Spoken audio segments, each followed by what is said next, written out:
welcome to my student support system. In today's class, we will discuss about HIV and AIDS. This lecture is in English, and if you want to study in Hindi, just click on I button and you will get link of Hindi lecture, or you can directly visit to channel my student support system. What is AIDS? Acquired immunodeficiency syndrome is a term first used in 1981 for a cluster of diseases associated with loss of cellular immunity in adults who had no obvious reason for presenting such immune deficiencies. AIDS is considered to be the late clinical stage of infection with human immunodeficiency virus or HIV. In 1993, a revised surveillance definition of AIDS included additional disease indicators. And the addition is that all HIV infected person with a CD4 cell count under 200 mm³ or CD4 T lymphocyte percentage of total lymphocyte under 14% regardless of clinical status are regarded as or considered as AIDS cases. Causative agent. When the virus was first identified, it was called lymphadenopathy associated virus or LAV by the French scientists, and the researchers in USA called it human T cell lymphocyte tropic virus 3 or HTLV3. In May 1986, the International Committee on Taxonomy gave it a new name, that is human immunodeficiency virus or HIV. Two serological distinct types of this virus, that is HIV-1 and HIV-2, have been identified. The virus has been found in greatest concentration in blood, semen, CSF, and in lower concentration in tears, saliva, breast milk, urine, cervical and vaginal secretions. HIV has also been isolated from the brain tissue, lymph nodes, bone marrow, and skin of the patient. Means almost all the tissues contains this virus when the client is HIV positive. Mode of transmission. How it spreads. Person to person, direct transmission through unprotected heterosexual as well as homosexual intercourse. Contact is with the skin and the mucosa when it is the skin is abraded or not intact. Then even the virus can enter into the body. When these infected or injured skin come in contact with the body secretions such as blood, CSF or semen of HIV positive person. The use of HIV contaminated needles and syringes, including sharing by intravenous drug users, then it also spreads. Transfusion of infected blood or its components and transplantation of organs of infected person can also transmit or spread the HIV. Apart from this, HIV can also be transmitted from mother to child or MTCT or vertical transmission. It is only vertical transmission when it transfers or spreads from mother to child or fetus. There are chances, 15 to 35% chances of infant born to the HIV positive mother that they may be infected with the HIV, and this infection normally occurs through the placental process during birth. HIV infected women can transmit infection to their infants through breastfeeding, and this can account for up to half of the mother to child HIV transmission, means approximately 7 to 14 or 15%. Incubation period of HIV, it is variable. Although the time from infection to development of detectable antibodies, that is window period, is generally 1 to 3 months, but the time from HIV infection to the diagnosis of AIDS has been observed a range, very wide range, that is sometime less than 1 year to as long as 15 years or even longer. The median incubation period in infants is shorter than in adults. Clinical manifestations, how we can identify that the client may be suffering from HIV. The clinical features of HIV infection have been classified into 4 stages or phases. Number 1, initial infection with the virus, asymptomatic carrier state, AIDS related complex or R, and AIDS.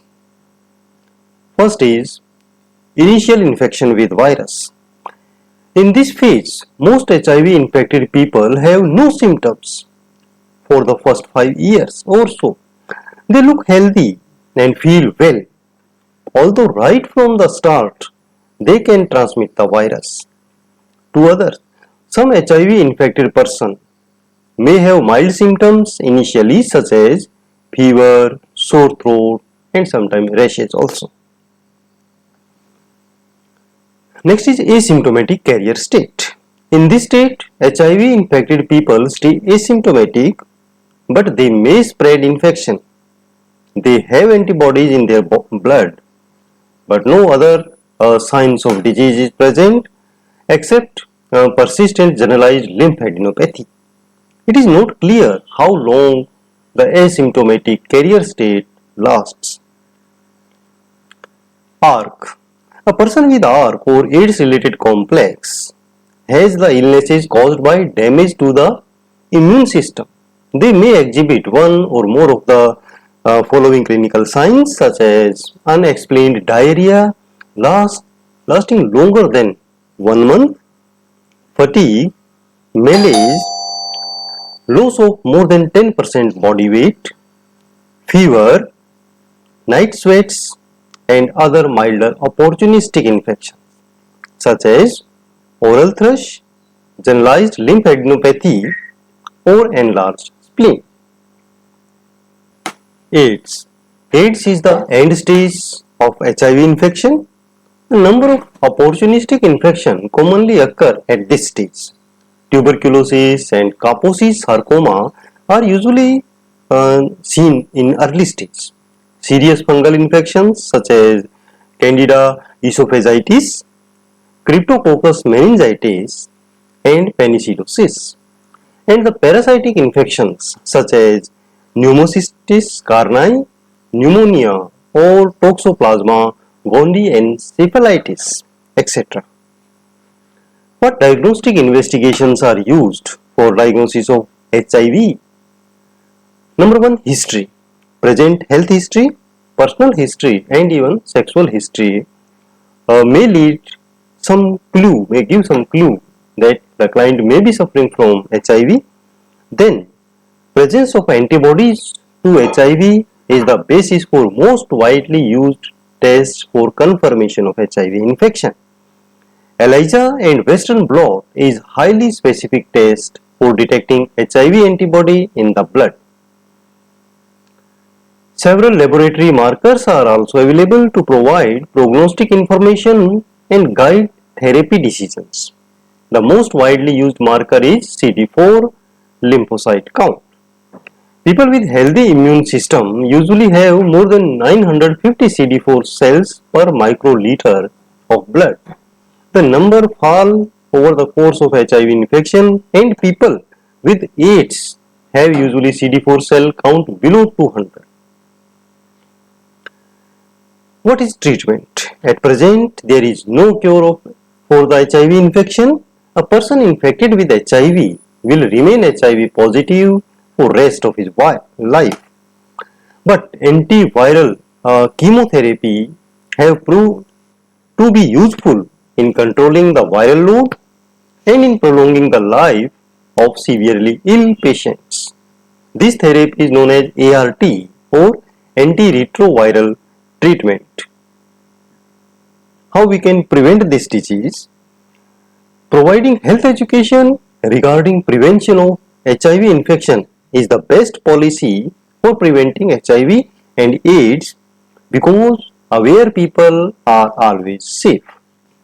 People should be educated to make life-saving choices such as avoiding indiscriminate or casual sex, using condoms. There is, however, no guarantee that the use of condom will give full protection. So best is to avoid indiscriminate sex. But chances are reduced. So in education or health education, use of condom is also taught or explained. People should also avoid the use of shared razors and toothbrushes because the virus can spread through the very small cuts on the skin or in the mucous membrane. Intravenous drug users should be informed that sharing of needles and syringes involves special risk. Education material and guidelines for prevention should be made widely available. Women suffering from AIDS and who are at risk or high risk of infection should attend special counseling sessions and make proper informed decision before becoming pregnant because there are chances of vertical transmission. People in high risk group should be urged to refrain from donating blood, body organs, sperm or other tissue. All blood should be screened, that is donated for HIV before transfusion, and voluntary blood donation should be encouraged. Strict sterilization practices should be ensured in the hospitals and clinics. Pre-sterilized disposal syringes and needles should be used as far as possible. All biomedical wastes in the hospital, clinics and labs should be discarded as per BMW management guidelines.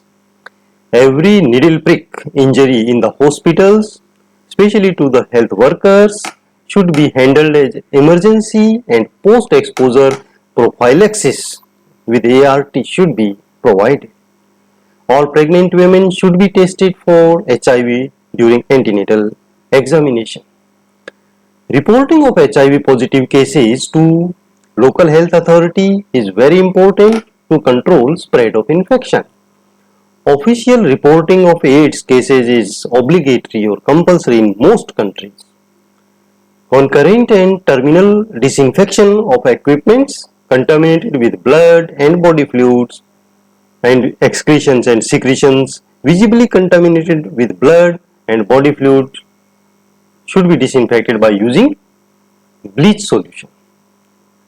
Thank you students for watching this video. You can subscribe the channel for latest update on such videos. You can like Facebook page, and for making your notes don't forget to visit mynursingstudents.blogspot.com. You can follow me on Twitter, Instagram and join Facebook group Nursing Notes. Thank you. Have a nice day.